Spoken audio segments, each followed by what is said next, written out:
ধরুন আপনি বাজার থেকে বিশালী ডিম একটি ঝুড়িতে নিয়ে বাসায় ফিরছেন। পথিমধ্যে সামহাউ ঝুড়িটির পড়ে গিয়ে সবগুলো ডিম ভেঙে যায়।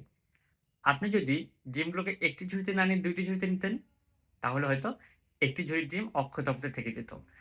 আমাদের বাস্তব জীবনেও ঠিক একই ধরনের। আমাদের বেশিরভাগ মানুষের ক্ষেত্রে আমাদের আয়ের উৎস সাধারণত একটি কোনো মাধ্যম হয়ে থাকে। হতে পারে সেটি ব্যবসা অথবা কোনো জব। এজন্য আমরা সবসময় জব হারানো বা ব্যবসার যে ক্ষতি, এটা একটা আনসার্টেনিটি এর মধ্যে থাকি।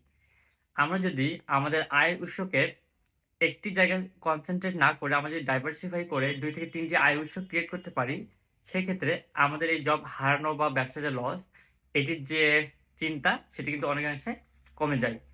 একইভাবে আমরা যদি আমাদের নিজের স্কিল গুলোকে একটি জায়গায় না রেখে আমরা যদি একের অধিক স্কিল ডেভেলপ করি, সেক্ষেত্রে কিন্তু আমাদের নিজেকে প্রুভ করার যে ওয়ে, সেটা কিন্তু অনেকাংশে বেড়ে যায়। আবার ধরুন, আপনি আপনার পেনশনের টাকা অথবা আপনার কষ্টে উপার্জিত জমানো টাকাগুলো আপনি একটি ব্যাংকে রেখে দিলেন এবং কিছুদিন পর আপনি জানতে পারলেন ব্যাংকটি দেউলিয়া হবার পথে। যেটা আমাদের দেশে প্রায় কমন। এবং তখন কিন্তু আপনি আপনার টাকা থাকা সত্ত্বেও আপনি টাকাগুলো হাতে পাবেন না। এক্ষেত্রে আপনি যদি টাকাগুলোকে একটি ব্যাংকে না রেখে ২ থেকে ৩ টি ব্যাংকে রেখে দিতেন, সেক্ষেত্রে একটি ব্যাংক এ ধরনের প্রবলেম হওয়া সত্ত্বেও আপনি কিন্তু বাকি ২ টি জায়গায় আপনার টাকাগুলো সেফ থাকবে। এজন্যই বলা হয়ে থাকে, "Don't put all of your eggs in a single basket"